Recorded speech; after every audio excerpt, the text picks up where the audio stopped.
ఏమిట్రా అర్థం అర్థం లేకుండా? ఎవర్రా అమ్మాయి? నీ భార్యగా? నీ భార్యకు అవమానం జరిగితే నీకు జరిగినట్టేగా? ఏమిటమ్మా అవమానం? నేనేమన్నా కావాలని చేశానా?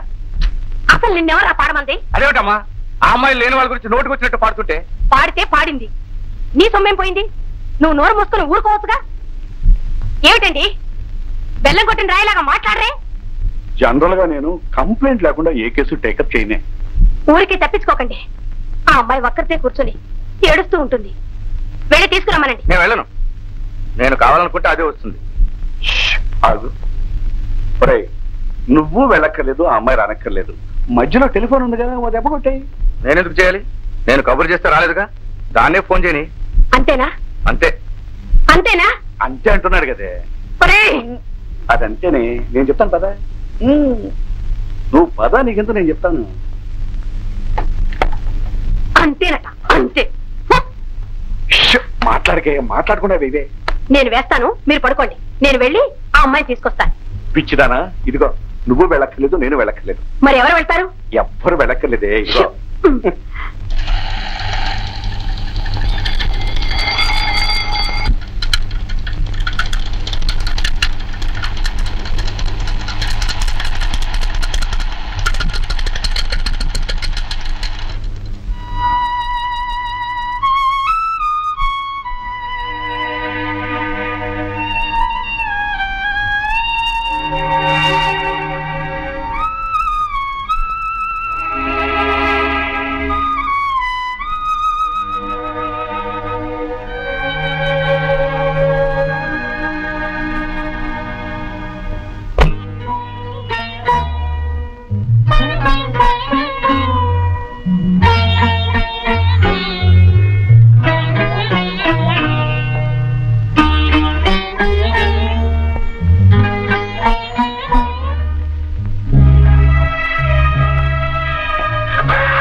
నేను ఇంకా ఫోన్ చేయలేదు.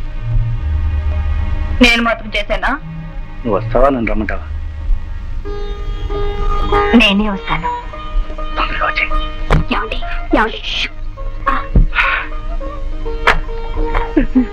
నేను చెప్పరా అదంతేనని? అదే ఇదే. చూడండి, మన అబ్బాయి ఎంత మంచివాడు. మీరు ఉన్నారు, నాతో గొడవపడి ఎప్పుడైనా ఇలా పిలిచారా? ఇలా పిలిచే అవకాశం ఎప్పుడు ఇచ్చావు నాకు?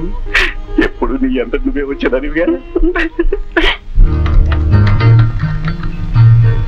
వంకాయలు గుత్తి వంకాయ కూర చేసి ఉంటే అదిరిపోతుంది.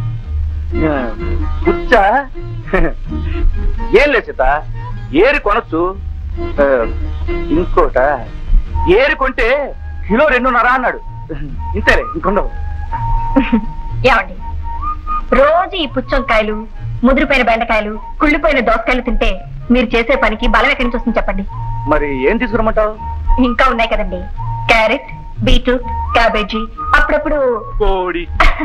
నాకు మాత్రం తినాలన్నదా సీత? కానీ ఏం చేయండి, అదే మా ఓనర్ గారు ఉందే మహాతల్లి, జీతాలు పెంచుతూ బోనస్ లేదు. పైగా అడిగితే పేద కోపం, ఆవిడకి కోపం తెచ్చినట్టు. మొన్న అయితే 4 జారీ చేద్దాం అనుకున్నాను, ఆడదు కదా అని వదిలేశాను.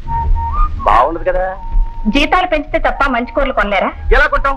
కొనాలంటే ఆవిడ జీతాలు పెంచాలి, లేదా ఓవర్ టైం చేయాలి. ఓవర్ టైం చేయడానికి ఇంట్లో నువ్వు ఒప్పు, జీతాలు పెంచడానికి ఆఫీస్లో ఆవిడ ఒప్పుకోదు. మధ్యలో నేను వస్తున్నాను. సరిగాని త్వరగా వంటకాని ఆకలిస్తుంది. No, see me after 2 o'clock. Okay. నమస్కారం. ఏమిటిలా వచ్చారు? అదే బోనస్ విషయం ఏం చేశారో తెలుసుకుందామని వచ్చామండి. మీరు తొందరగా తేల్చకపోతే చాలా ప్రమాదం జరిగిపోతుందండి. ఏమిటి? ఆవిడ నాకు విడాకులు ఇచ్చి వెళ్ళిపోతుందండి. విడాకులా? అవునండి, పాపం వాడు భోజనం కూడా చేయలేదు. ఎందుకని? ఏముందండి, పొద్దున వంకాయలు కొని తెచ్చానండి. రోజు వంకాయలు అందండి. తీరా చూస్తే అందులో 2 పుచ్చి వంకాయలు ఉన్నాయి. అవి చూసి ఒక రకమైన ఎక్స్ప్రెషన్ ఇచ్చిందండి. పోనీ మంచి వంకాయలు కొందామంటే కిలో 2.5, పుచ్చులు గిచ్చులు చూడకుండా అయితే కిలో 2 రూపాయలు. రూపాయి మిగులుతుంది కదా అని నేను కక్కుర్తి పని చేశానండి. ఏం మీ ఆవిడ పుచ్చంకాయ కూర తినదా? కాదనుకోండి, పాపం ఏదో కోడి తినాలని ఆశ ఉంటుంది కదండి. పెళ్ళైన దగ్గర నుంచి ఒక్క కోడి కూడా కోయలేదండి. ఏమండి మీకు తెలుసో లేదో, కోడి కనేది 25 రూపాయలండి. ఏరా బోనసులు ఇవ్వక జీతాలు పెంచక కోడి ఎలా కొనుక్కుంటాం చెప్పండి? అంటే మీరు కోళ్లు కొనడం కోసం జీతం పెంచమంటారు. ఓకే, నెలకి 200 పెంచుతున్నాను. నో, అందరికీ కాదు, లీడర్కి మాత్రమే. మేడం, లీడర్ ఒక్కడే మనిషా? వీళ్ళందరూ మనుషులు కారా? అందరూ మనుషులే, కానీ లీడర్ బాధ్యత గల మనిషి. నో, వీళ్ళందరినీ విడిచిపెట్టి నా ఒక్కడికి ఎలా ఇస్తారు? ప్రమోషన్ ఇచ్చి. నాకంటే చాలా మంది సీనియర్లు ఉండగా నాకే ప్రమోషన్ ఎలా ఇస్తారు? మేడం, చేయాలనుకుంటే అందరికీ చేయండి. అలా చేయడం మీ ధర్మం. వస్తాం. ఈ నవ్వులు, ఈ పక్కపక్కలు, ఈ ఇకలు 3 నాళ్లే ఫాదర్. గూట్లో ఉండే పిట్ట నీళ్లలో ఉండగలదా? నీళ్లలో ఉండే చేప గూట్లో ఉండగలదా? ఇదంతా టెంపరీ అడ్జస్ట్మెంట్ ఫాదర్. సీతారాములు లాంటి గొప్ప వాళ్ళకే తప్పలేదు సెపరేషన్, విడిపోవడం. ఇంకో 5-6 నెలలు వీళ్ళు విడిపోతారు. తప్పురా పాపిస్తోడా, పెళ్ళయ్యాక ఆ మాట అనకూడదురా. మనకు విరోధులైన పెళ్లి కాపురం చేసుకున్న దంపతులు విడిపోవాలని ఏ మనిషి కోరుకోడురా, రాక్షసుడు తప్ప. పోనీ నీ కడుపున ఒక రాక్షసుడే పుట్టాడనుకో ఫాదర్. నాకెందుకో రోజు రోజుకి వర్కర్స్ కి ఓనర్లకి మధ్య సంబంధం దూరం అవుతున్నట్టు అనిపిస్తోంది. నిజమే మేడం, వాళ్లే మనల్ని రోజు రోజుకి దూరం చేసుకుంటున్నారు. మనం ఎన్ని అవస్థలు పడుతున్నాము వాళ్ళకి అర్థం కావడం లేదు. మనం తింటున్నాము, నిద్రపోతున్నాము, ఎన్ని బాధలు పడుతున్నామో వాళ్ళకి అవసరం లేదు. వాళ్ళ సౌకర్యం వాళ్ళది. వాళ్ళంతా డబ్బు మనుషులు. వాళ్ళకి కావలసిందల్లా డబ్బు. నిజమేననుకోండి, వాళ్ళు కష్టపడుతున్నారు, అడుగుతున్నారు, తప్పే ఉంది. కష్టానికి కదా మా జీతాలు ఇస్తున్నాం, పైగా బోనస్సులు కూడా ఎందుకు? మరి ఆ బోనసుల కోసమే కదండి గొడవ పెడుతున్నారు. ఇస్తే ఏం పోతుందంటారు? అమ్మాయి, ఏదో ఒక రోజు నీలో మార్పు వస్తుంది అనుకున్నాం. దానికి కారణం నువ్వు కాదు, మీ ఆయన. 6 నెలలు సావాసం చేస్తే వారు వీరవుతారని నువ్వు అంతే అయ్యావు.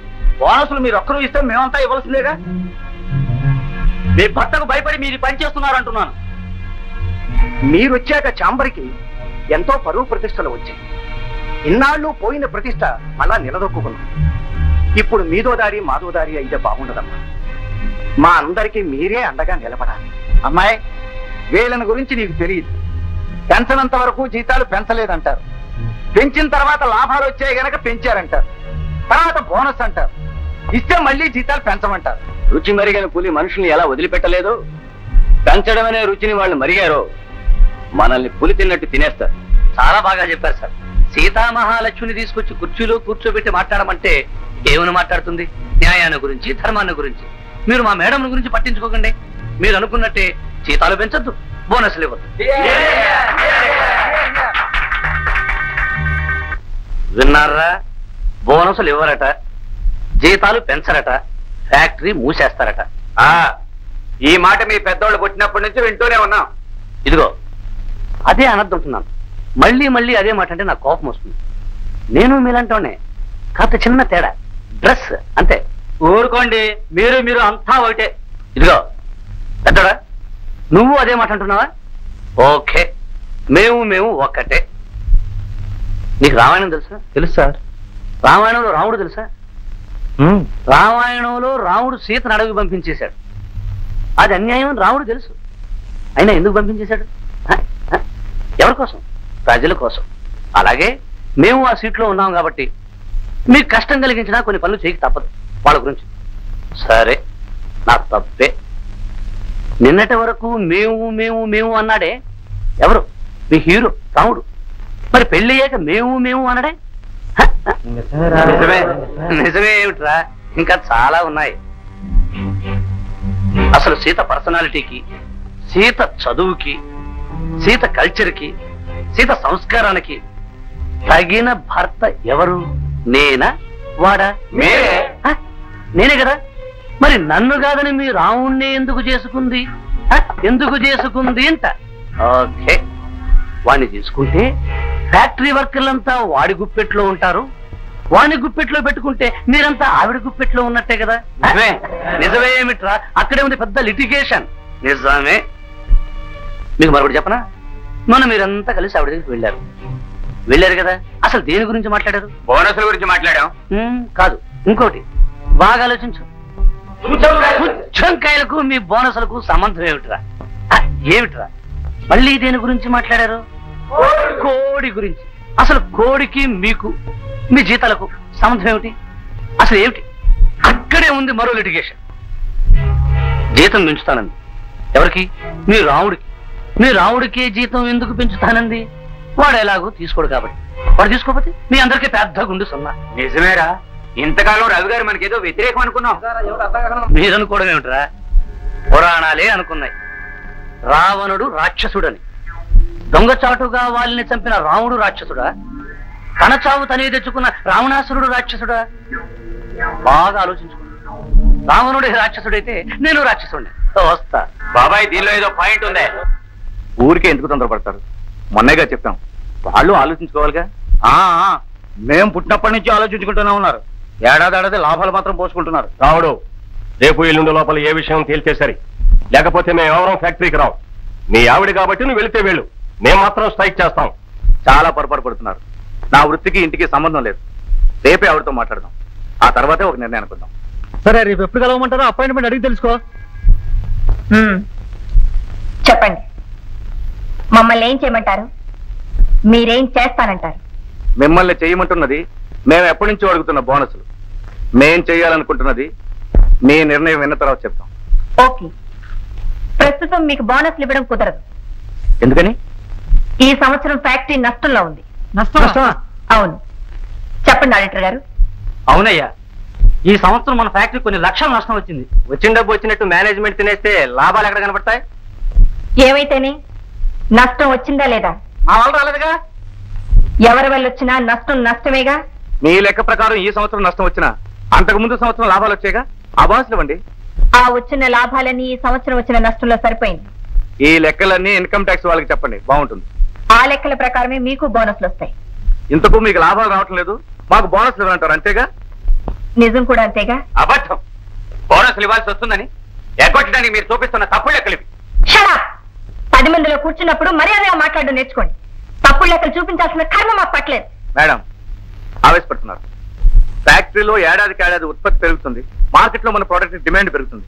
ఆఫ్ కోర్స్, దాంతో పాటు ఖర్చులు కూడా పెరుగుతున్నాయి. పిండి కొద్ది రొట్టె. మీరు లాభాలు రావడం లేదనే దానికి మీరు తప్పుడు లెక్కలు చూపిస్తున్నారని మేము అనం, కానీ మొత్తం మీద మేనేజ్మెంట్ లో ఎక్కడ తప్పు జరుగుతుంది. అది చెకప్ చేసి మాకు న్యాయం చేయండి. అమ్మా, మా ఇంట్లో సంపాదించేవాడిని నేను ఒక్కడనే.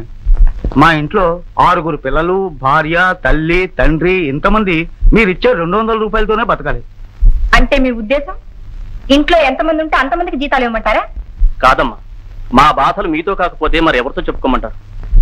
మీ పనికి మేం జీతాలు ఇవ్వగలం, కానీ మీ బాధలకు మేం జీతాలు ఇవ్వలేం.